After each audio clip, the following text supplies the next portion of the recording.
Mr. McLeod, Contempt for what? Mr. McLeod, two things are going to happen.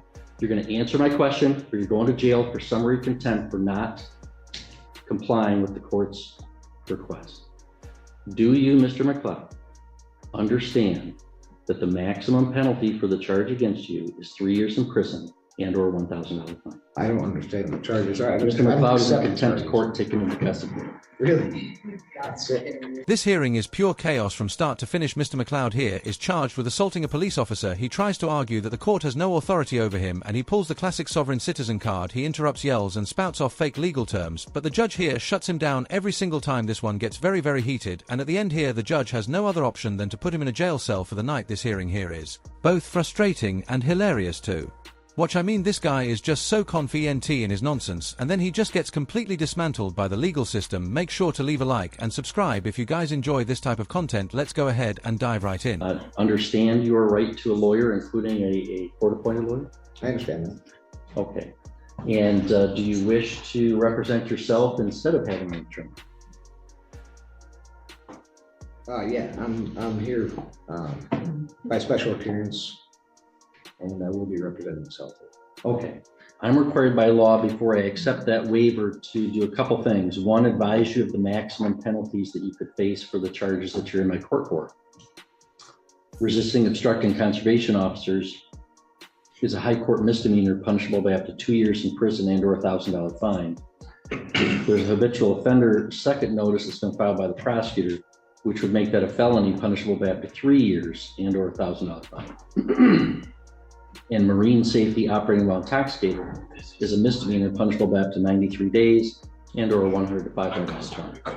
Do you understand the maximum penalty for the charges against you? Well, I don't even really understand why I'm here, honestly. Pay attention to how calm this judge is here. He really tries to give Mr. McLeod a chance here, despite all the interruptions and nonsense. It's honestly almost impressive how much patience this judge shows, while Mr. McLeod keeps pretending not to understand basic legal concepts. Look, let me know in the comments, though, if you guys think this guy is actually crazy, or if he's just putting on an act to avoid taking responsibility. Well, okay. Well, that's fine. Do you understand the maximum penalty that I just explained to you? No. Hold on, I can't let you represent yourself until I establish a couple things. Well, I need to establish a couple things too, honestly. Hold on, well, I can't let you represent yourself until I establish a couple things, or I'm going to be in trouble. Okay. Do you understand that the maximum penalty that you could face for the charges that you're here for is up to 3 years in prison and or $1,000 fine? I don't understand the nature and cause of the action against me. So I what is it that you don't understand? Do you not understand how long 3 years is, or how much the fine is that I've articulated? Can you tell me what it is you don't understand? I don't understand the nature and cause of the action against me because we don't establish jurisdiction. That's not what I'm asking you right now. Well, I'll let you place whatever objections you want on the record, Mr. McLeod. I promise you that. Okay. Can we just go one step at a time? So, do you understand the maximum penalty that you could face if you're convicted as charged? 3 years in prison or $1,000 fine. Well, I have another question because the statutory jurisdiction doesn't exist under the Constitution. So in order for me to defend myself, could you please tell me where the published rules of conduct are for criminal statutory jurisdiction, or where I can find the nature and cause of this jurisdiction, or how this information exists?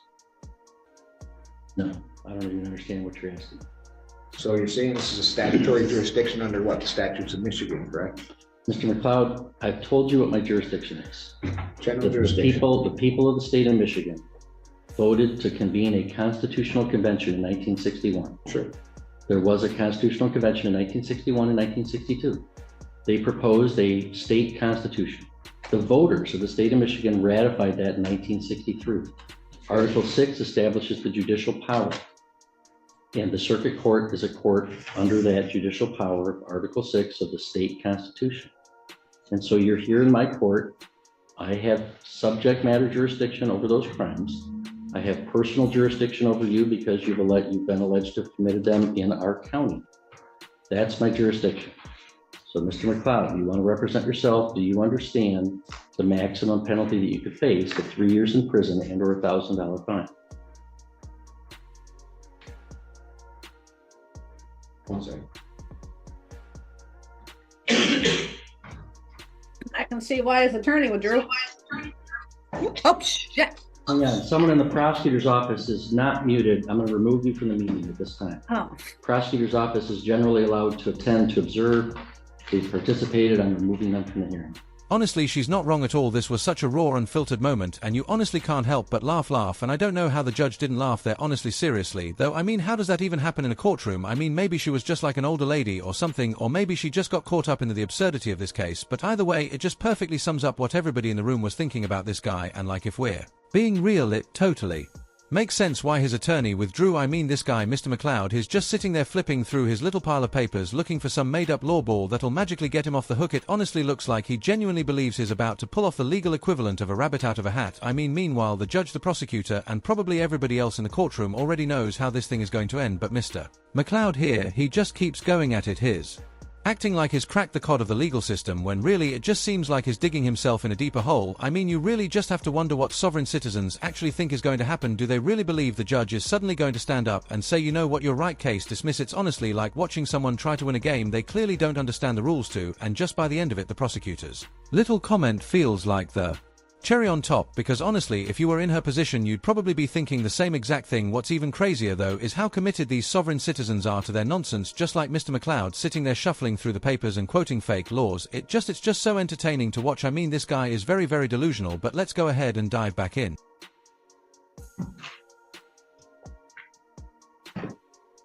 Mr. McLeod, do you understand the maximum penalty that you could face? One second. Okay, so when enforcement of mere statutes, judges of all courts do not act judicially and are thus are not protected and qualified by limited immunity. That's Owen versus the city.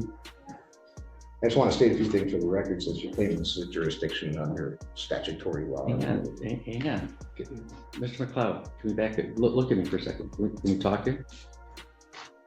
I challenge subject matter jurisdiction. Nothing can go forward until that's addressed. You're saying I did address it and I denied your objection. I have subject matter jurisdiction doesn't jurisdiction. exist under the Constitution. Your objection is noted.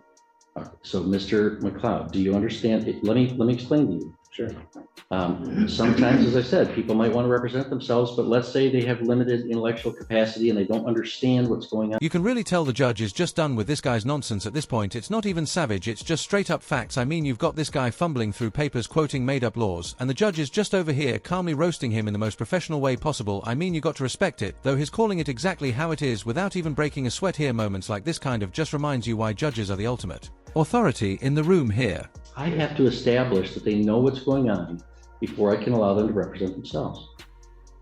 I'm required to establish, do you comprehend, do you know the maximum penalty that you could face if you're convicted as a result of this charge? 3 years in prison or $1,000 fine. Do you understand that, Mr. McLeod? So I'd like to state for the record that Mr. McLeod, stop. the court can be. Stop, Mr. McLeod. If you don't understand it, I'm going to revoke your right to represent yourself and have an attorney represent you, because I can't establish that you know what you're doing. So do you know the maximum penalty that you would face? I've challenged this court's jurisdiction. You haven't established it yet. You said you have a statutory jurisdiction which doesn't exist under the Constitution. I'm trying to figure out where I stand with this. So I can't answer any of your questions until you answer some of mine. That's not how it works. Are you refusing to answer my question? No, I'm Then saying, answer it. Do you understand the maximum penalty that you face for this charge? so judges who become involved in enforcement of Mr. mere McLeod, statutes. I have other matters. Mr. McLeod, Involved agency. What's that? you know, I understand you want to object to things, and you're going to be allowed to object to things, okay? Sure. But we have to do things one step at a time. And I do have other cases today. I'm not going to entertain this for like a whole hour. I've got other cases going on. If you want to dig in your heels and just make this real complicated or real difficult, we could do that. And I can hold you in contempt and you'll go back to a jail cell for a while. Your and then Honor, we'll do I don't wish to be held in contempt. I just wish to exercise my Sixth Amendment right. That's fine. And So before I can let you under, I can before I cite can, laws. I can cite laws that will show you that the exercise of a right can be converted into a crime. I'm trying to understand the nature and cause of the action against me. You're not clarifying enough to where I can comprehend it, as you say. Do you comprehend the maximum penalty that you would face? I'm not answering any of those questions until you establish that this is a court of the Constitution, has jurisdiction under these jurisdictions. I established it. I told you. You might think I'm wrong, and you can appeal There's it. no to the such Michigan thing as Court a of Appeal. statutory jurisdiction. Mr. McLeod, let me make this simple for you. Do you ever watch, let me make this simple for you. Sure. I'm gonna ask you this question one more time. One more time. Okay. Two things are gonna happen. You are either gonna answer my question, or I'm gonna hold you summarily in contempt.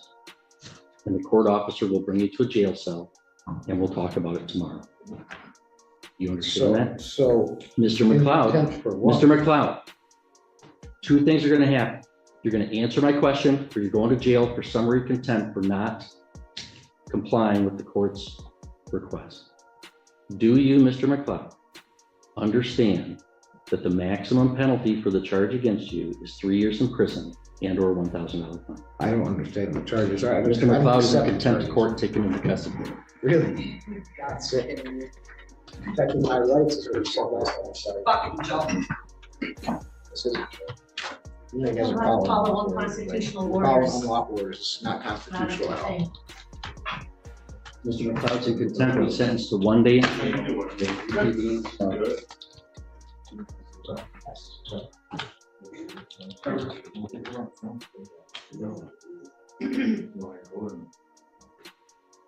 Mr. McLeod, your sentence is 1 day in jail. We'll reconvene tomorrow and get you This is about notice. the Constitution. I did nothing wrong except to question and exercise my rights.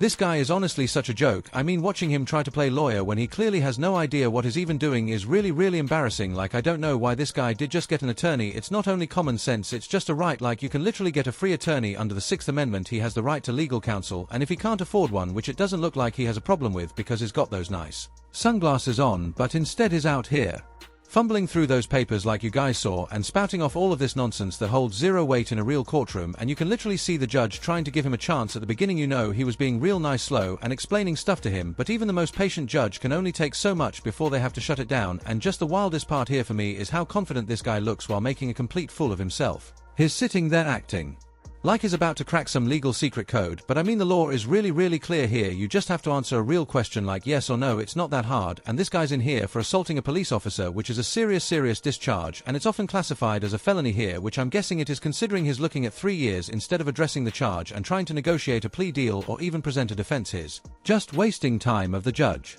And his own time too. He's got an extra day in jail. I mean, it's just meaningless stuff here. The judge even points out how none of what he's saying is applying, and he was going to take it down and have a mental note of it, but it's almost like McLeod here is just living in his little world, convinced he's making progress. But as entertaining as it is to watch, there's kind of a sad side to this too. I mean, this guy is clearly not mentally stable. Sovereign citizens often believe they're exempt from these laws because of the made-up law theories, but in reality that approach has been rejected by courts for decades. I mean, if we look back in time, there are cases dating back to the 1990s where similar arguments have been thrown out, and judges are legally obligated to uphold the actual law, not someone's personal interpretation of it. I mean, this guy is just digging himself in a deeper hole. A felony conviction for assault could mean losing basic rights like voting or even owning a firearm. On top of that, you know he's looking at prison. So that's going to wrap it up for my breakdown here, guys. If you guys enjoyed this clip, let me know in the comments below, and let me know what you guys thought about Mr. McLeod here. Do you guys think he's crazy, or do you think he's just putting on an act here? Don't forget to like and subscribe for more content like this. Thank you guys so much for watching, and take care.